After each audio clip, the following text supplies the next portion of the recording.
नमस्कार दोस्तों, एक बार फिर आपका अमर उजाला के इस फेसबुक प्लेटफॉर्म पे स्वागत है। आज की कोरोना डायरी में हम एक बहुत बड़ी खबर पे बात करने जा रहे हैं। कोरोना महामारी को लेके ये खबर एक ऐसी खबर है जो आपके कई फायदे भी दे सकती है और तो कई तरीके के नुकसान भी आपको बता सकती है। इस खबर के नुकसान और फायदे दोनों पे ही आज हम बात करने जा रहे हैं, लेकिन उससे पहले आज हम बात करते हैं हर दिन से मिलने वाले आंकड़ों पर। तो शुरुआत करते हैं आज के पिछले 24 घंटे के आंकड़ों की स्थिति। पिछले 24 घंटे में 70,000 मरीज आए और हमेशा की तरह, हमेशा बोले तो पिछले 2 हफ्ते की तरह, इस बार भी पिछले 24 घंटे में भी 84,000 कोरोना मरीजों को डिस्चार्ज किया गया है। हमारे देश की रिकवरी दर दुनिया में सबसे बेहतर है। सबसे अच्छी बात यह है कि जिस तरीके से मरीजों की संख्या हर दिन कम हो रही है, उसको लेकर अब विशेषज्ञ कह रहे हैं कि कहीं ना कहीं भारत कोरोना वायरस का पीक देख चुका है। यानी कोरोना वायरस का पहला पीक राष्ट्रीय स्तर पे अब कम होने लगा है। इसी के साथ ही हम दूसरी बड़ी खबर पे बात करने जा रहे हैं। वो खबर है एंटीबॉडीज की, यानी सीरो सर्विलांस की। ये सीरो सर्विलांस वो होता है जिसमें ब्लड सैंपल लेके ये देखा जाता है कि आपके शरीर में एंटीबॉडीज हैं या नहीं। इसका मतलब ये कि कहीं आप जाने अनजाने तरीके से कोरोना संक्रमण की चपेट में आए, पॉजिटिव हुए और खुद ठीक भी हो गए।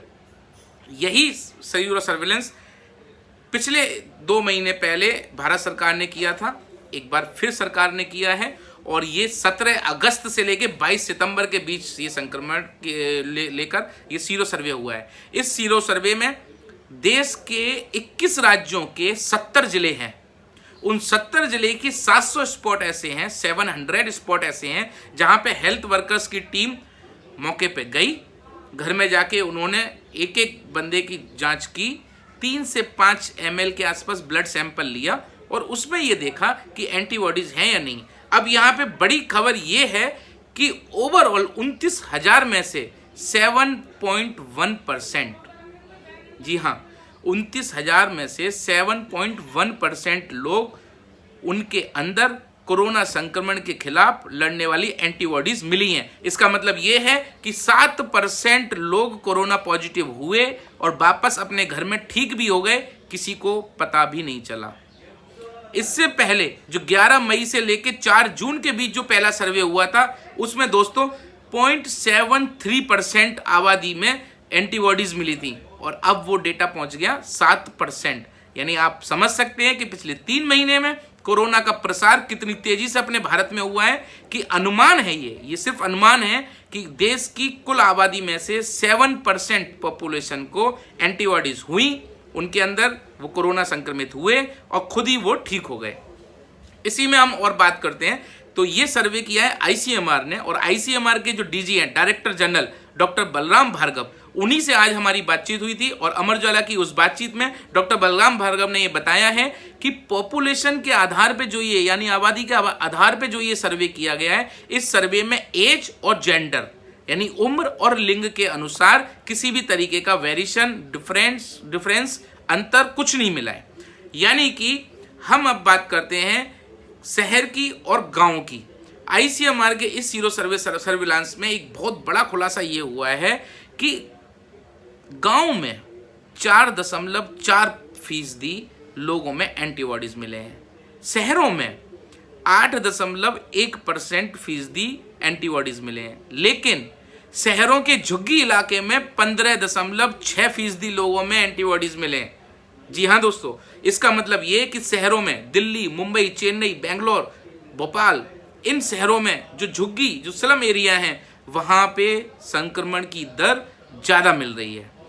अब इसका एक पॉजिटिव मायने क्या रखता है, वो मायने नीति आयोग के मेंबर डॉक्टर वी.के. पॉल, उन्होंने भी हमसे बातचीत में बताया और वो बता रहे हैं कि भले ही हमारे देश में 7% लोगों को कोरोना वायरस की एंटीबॉडीज मिली हैं, इसका एक तर्क तो ये हो गया कि देश के 7% को हुआ है। पहले 0.73 था, अब 7% हो गया। लेकिन दूसरा पक्ष ये भी है कि देश के 93% लोग अभी भी कोरोना वायरस से बचे हुए हैं।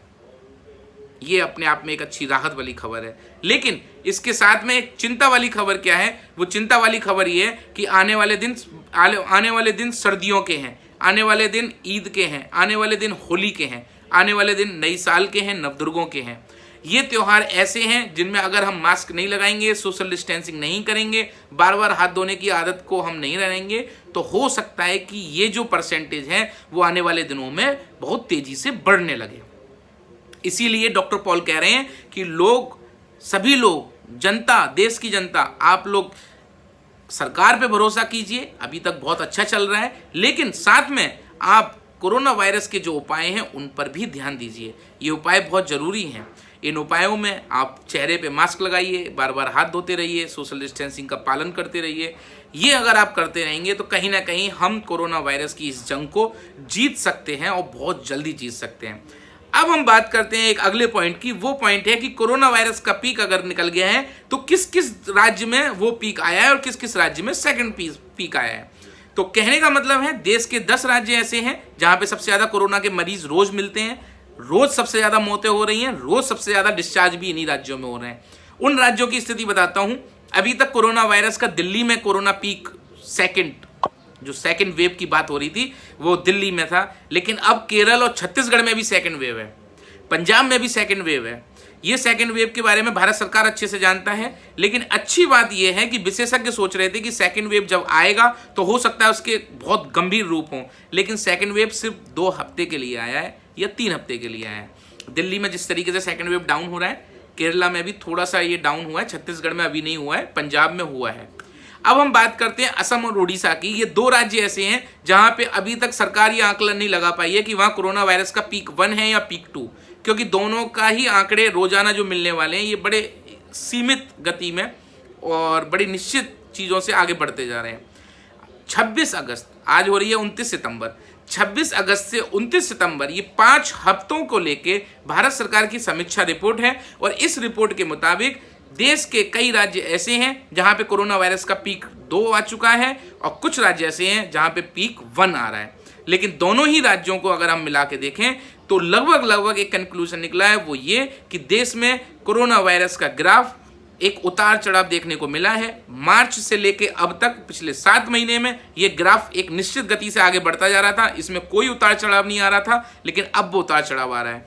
तो दोस्तों, सरकार का यही मानना है कि कोरोना वायरस को लेके फिलहाल काफ़ी हद तक स्थिति नियंत्रण में है। हो सकता है ये रहेगी, लेकिन इसमें आप लोगों की जिम्मेदारी भी निर्भर करती है कि आप लोग कितनी अपनी जिम्मेदारियों को निभाते हैं और सरकार की इस लड़ाई में सरकार का साथ देते हैं और कोरोना वायरस को इस देश से भगाते हैं। धन्यवाद।